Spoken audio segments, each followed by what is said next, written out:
Hey again everybody, Insomnia from Unreal Tech, a division of Blender Tech, and welcome to another episode in creating a dynamic linked inventory and crafting system series.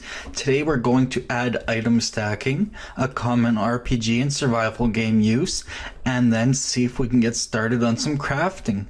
So open up your project and remember we're working in 4.8 and then let's get started. In the last video, we got to the point where we could pick up a number of items and they would appear in our inventory when we press I, and then we could select them and we get all the item info and a little thumbnail, so it works perfectly fine. In this episode, we'll make it so that certain items can stack, so you get, say, two boxes, you know, 2 dash box, and maybe sword if you didn't want the swords to stack but the boxes to stack. And we also made it so that when you just open up an inventory without selecting an item, you get nothing that shows up as a preview until you actually select something. So we set it up so that there were no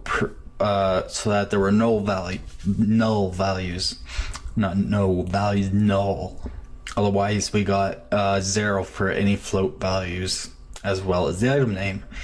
And we also set it up so that you don't need, right when you press I, you get a mouse cursor and you can click instead of having to press Shift F1, so it's a proper GUI. We have it set to game mode so that we can still do some actions in the game. And then when you press it, you can go back to moving around again. And when you press I, you stop moving and you can't look around.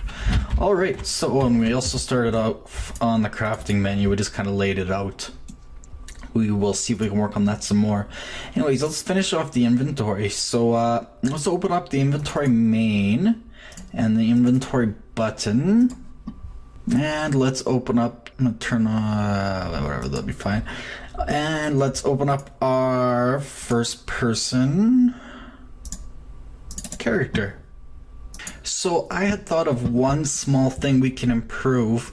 We can go into our inventory main widget in the event graph where we create each child widget, each button for each item, where we set the first person character to first person character. Since we're using casts, we can get rid of that completely and then reconnect the execution string, compile and save.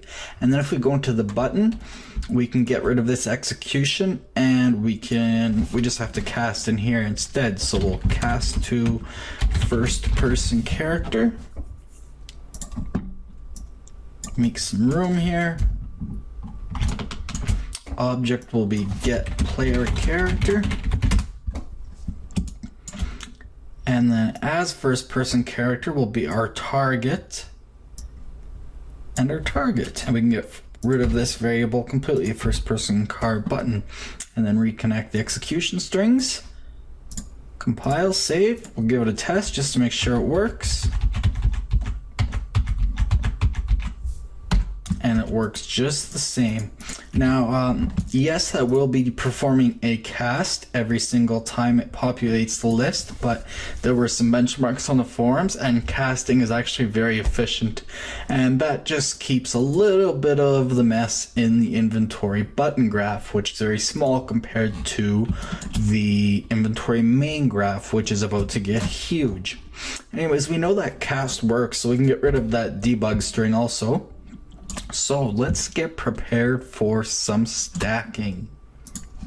So we're basically gonna start, not fresh, but we'll use this as a template. This will be at the very end. We'll be doing some things before that, obviously. However, what we will save is this first setup right here, just like that. And just to be safe, we can drag first person car onto the target there to replace that reference. And what I'm going to do is I'm going to grab our event construct and cast a first person character. And I'm just going to bring it up to where we have lots of room to work. Make sure it's set in a corner like I like it. Alrighty, so what we need to do, so that'll be our cast first.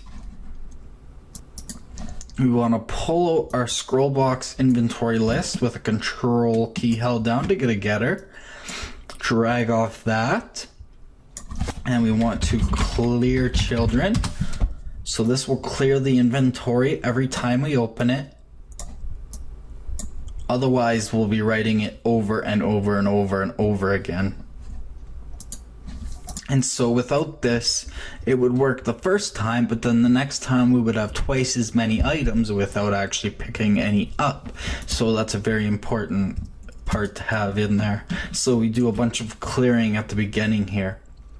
And so we need to create some new variables. We will create them in our first person character as we have been doing. Like I said, you could create them in a player controller if you wanted, or even in something a little more creative if you needed to.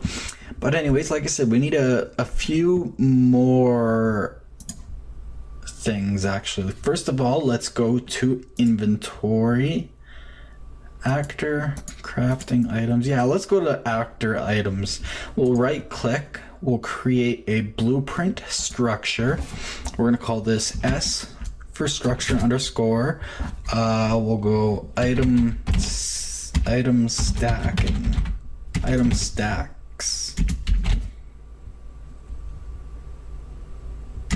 We'll go items stacked. Open up that structure. And in there, we simply need two variables. The first one is going to be a mount. First one is going to be num for number of items, and that will be an integer. Keep it nice and short. And the next one will be our items. And that is going to be a structure underscore item data. So it's going to be the details for each item and how many. And each of these need to be an array. So we will save that. Then we'll go back to inventory main. And what we want to do is we could just get a reference to that structure in here and use that, but that won't work with our crafting system. So what we need to do is go into our first person character and add a variable, and we'll call that variable s underscore item stacking 1p, so a first person, just so you don't get confused, so that I don't get confused. And that variable type is going to be s item stacked. Perfect. So compile and save that and go into the inventory again. Now we can drag in our first person. In fact, keep it nice and clean. We could just drag a nice little rewrote node right up there and type in rewrote. There we go. And off of that, we can type in s item stacking. We want to get that variable. Of course, that's not going to stay nice and neat, but that's fine. And off of that, we want to break it. Actually, we can just split the struct since there's just two of them. I find that a lot cleaner. And then we will take each of these and clear them. Like I said, otherwise it'll just keep restacking items and you'll get 2, 4, 8, 16, etc. So we just drag off here and type clear of the array type for each one. They're not going to line up nicely in play ball, but that's fine. We'll go like that. Give it a quick rewrote. Make it nice and clean. As clean as we can anyway. Alright, so now that we basically, this clears all the data for each inventory populating.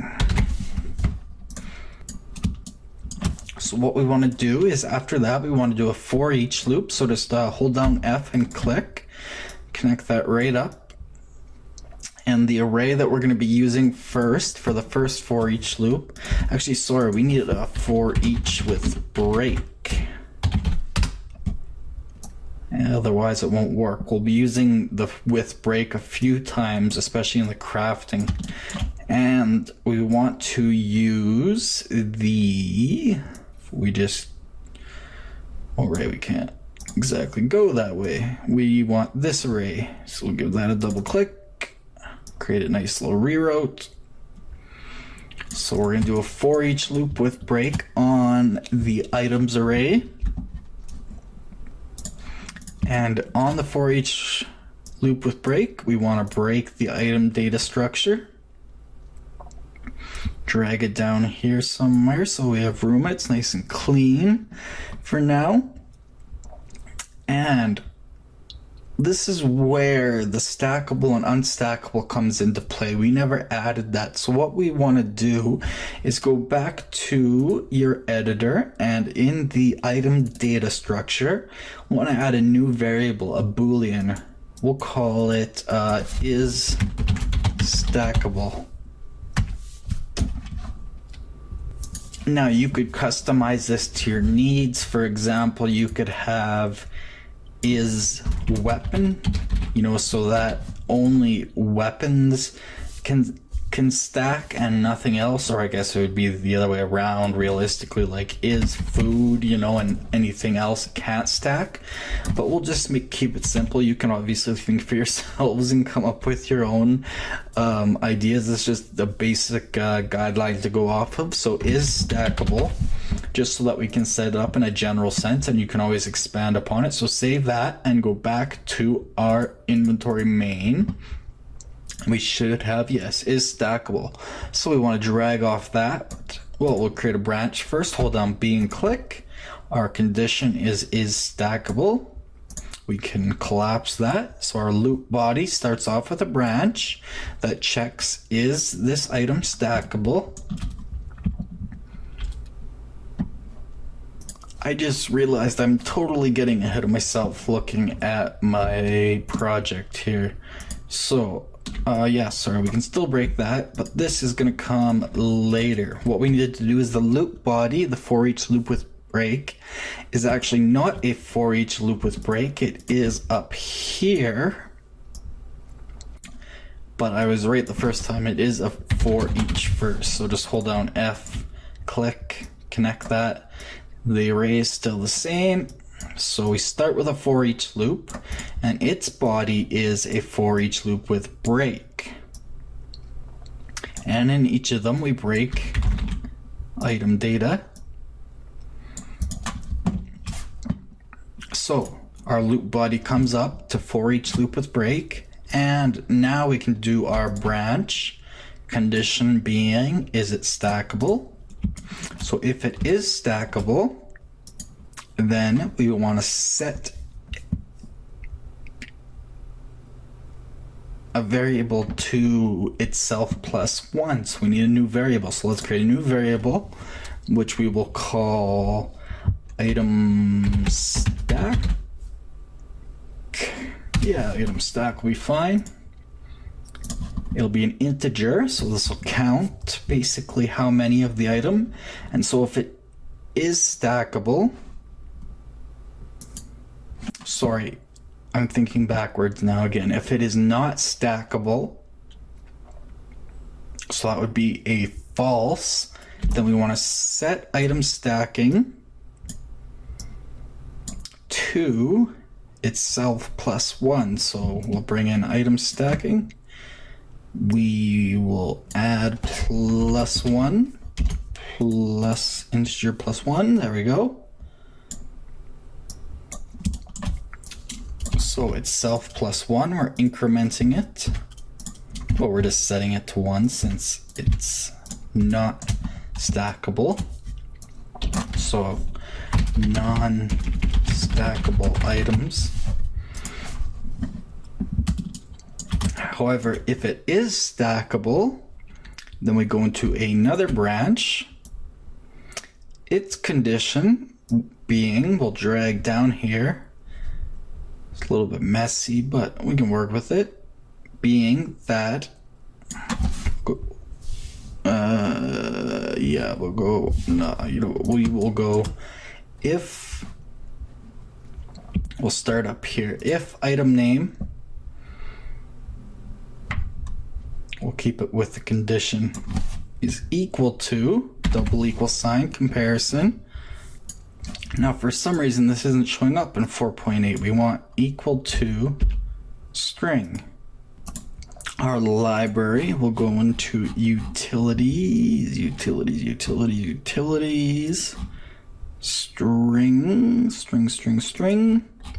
and we want equal, double equal signs. Yes, okay, there we go. That's odd that it wouldn't show up in 4.8. That might be a bug I might have to report. It should just be equal to.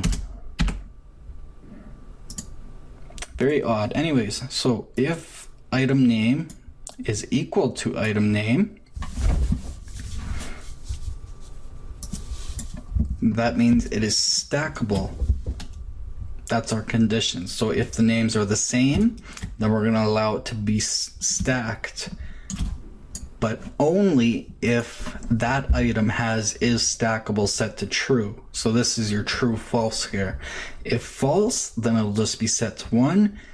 If it's is stackable, then we verify that by making sure the names are the same in each array, and then we will create the stacking procedure. I just noticed this array isn't hooked up. This array will go to here as well. All right, so if the names are the same, then what we want to do, we want to drag off, we can, okay, context sensitive still on, we want to set array element. Perfect. Now we need to bring this one up here. So I'm going to bring it all the way up here. That'll be our target array is amount. I'm going to double click to make a reroute node to clean this up here a bit. So that'll be our target array. The index is going to be the index of the for each loop with break. And the item is going to be, we come off, I'm going to need, how will be the best way to do this? I guess create a reroute here. Bring that back down. We want to do a get. Maybe we'll make a little more room with that. I'm going to do a get, so the item will plug into, or sorry, the index will plug into the exact same place. So into the array index of the for each loop with break.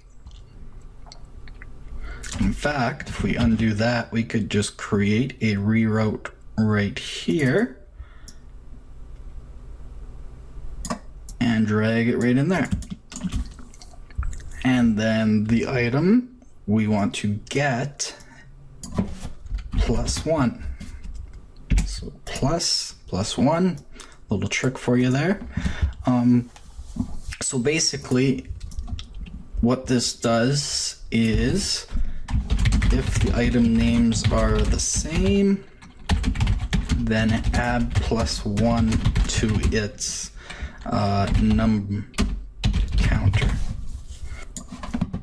And so if the items are stackable and that is true, then we want to break out of the loop. So we go to and drag the end of the set array element to break.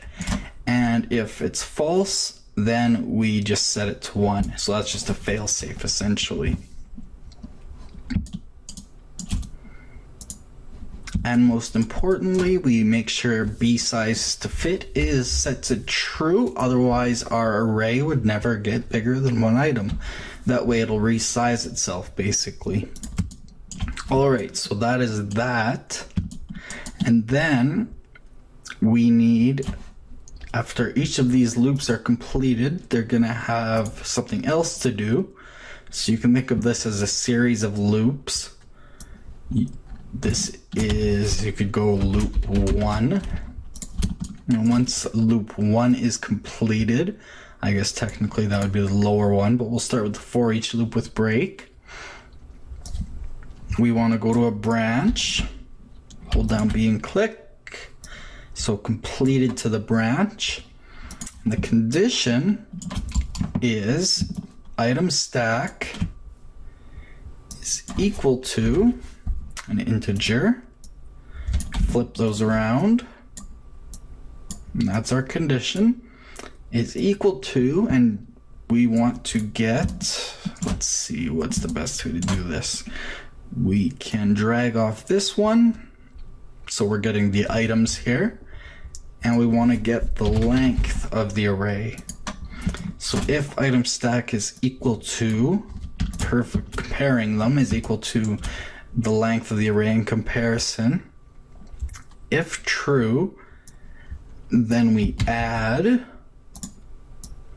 and we add to the item,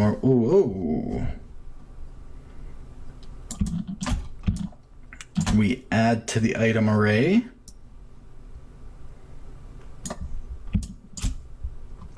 and the item that we're going to add is the array element from the first loop.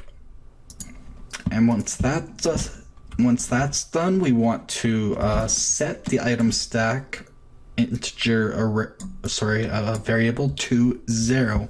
It's basically kind of resetting it for the next loop around since we break out of that. And so that's the true. You add that item, and if false, we just set it for the next go around. So something like that. So this would essentially, I guess, be like the final part of the loop. It doesn't go anywhere after that.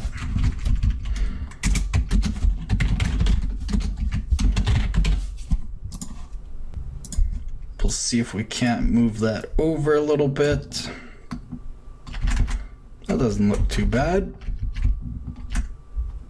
I can work with that. Alrighty. So once all those are done, then we come off the first one. So once those loops are all done, then this loop is considered done. So we go to completed. Then what we want to do is we want to do another for each loop. Just the regular one. And I could drag from up there, but just to keep things clean, I'm just going to grab first person character again. I'm going to go get item stacking. I'm going to split it. And the array is going to be the items. And what we want to do in here, we can bring that in a little bit closer, somewhere down there so it's usable. The loop body, we want to finally create our widgets, our actual list. So we just create, in fact we can just copy and paste it from right down here. Just copy that down there. Keep that around though, that might be useful for crafting. I think I might have used it, I can't remember. Anyways, so we get rid of that for each loop. So we create a widget. The array element hooks back up into there. Bring this all over so that that reroute node goes to the way it should look. Perfect. And there's only one small addition we need to make. That is break off this execution wire here, and in the middle what we want to do is go into our button, and we need to create one last variable called num button, or num items num for button. Keep it nice and clear. I get very confused sometimes otherwise. Compile and save that so we have access to that variable. Then back in the main inventory, we're going to take the return value, drag off it, and set item nums for button, except that should not be a boolean. I was being an idiot. That should be an integer. Compile and save that. And that will come in for when we set up the actual stacking display. So we want to set the amount to the array index. We want to do a get and plug that into, or sorry, no, we need to add one to that first, otherwise we get 0. So +1, remove +1, remove the 1, integer plus integer. Whoa, give me, I guess because I don't have an array. The array is the number, and then we do +1, get rid of the 1, integer plus integer, and into the number. So we get the index +1, we set that to the number, and I believe we should be good to go in that regard. So let's compile and save. And let's play and see what happens. Nothing should happen yet though. Hit I, nothing gets created. And that is good, because we need to reset up how we set the names and everything now really quickly. Actually, that is not good. I realized I just made a mistake.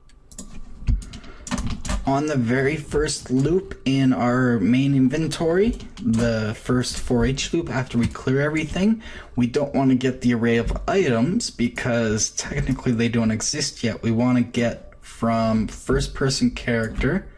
Whoops, we want to get that. We want to get the inventory array because that's technically the lowest level. There we go. Okay, that's better. So compile and save and hit play, and now it should work. And all items, there we go. Box, box, sword, sword, sword, but we don't have stacking. Well, there is a quick way to fix that. That is because if we go into, we decided the swords aren't going to stack, but we'll let the boxes stack.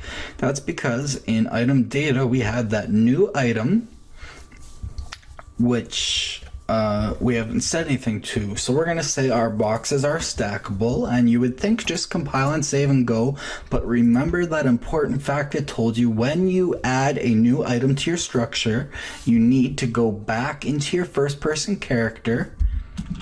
You need to go back to add to inventory, and you need to connect those new wires back up, and then, or up for the first tile.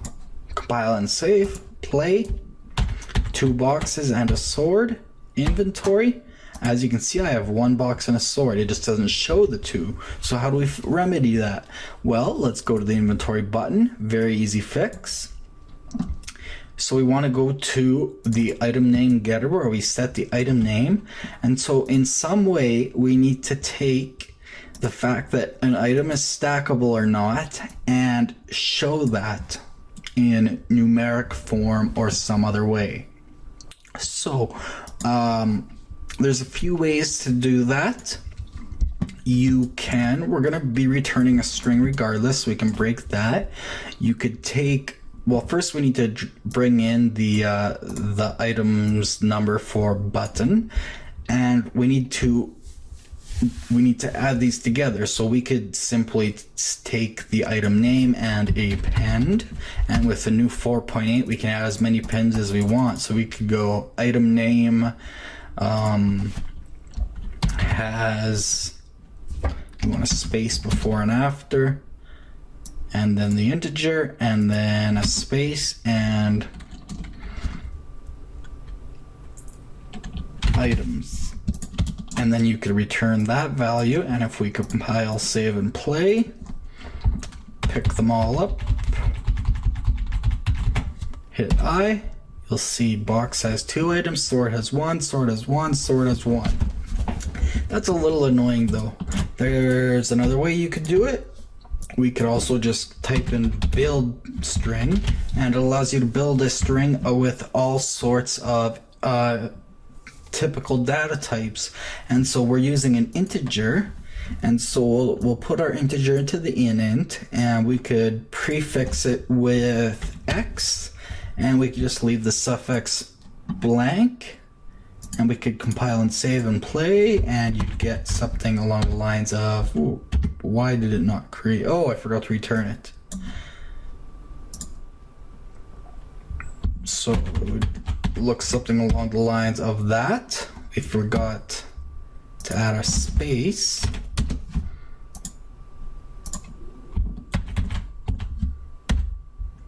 So that's nice and clean. Or of course you could just simply type in a space, an opening bracket, and then a closing bracket.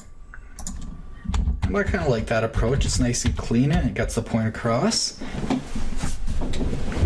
And of course you can build upon that. You could come in here and you could say, you could put in a branch, and you could say if it is stackable, so if it's not stackable, then you want to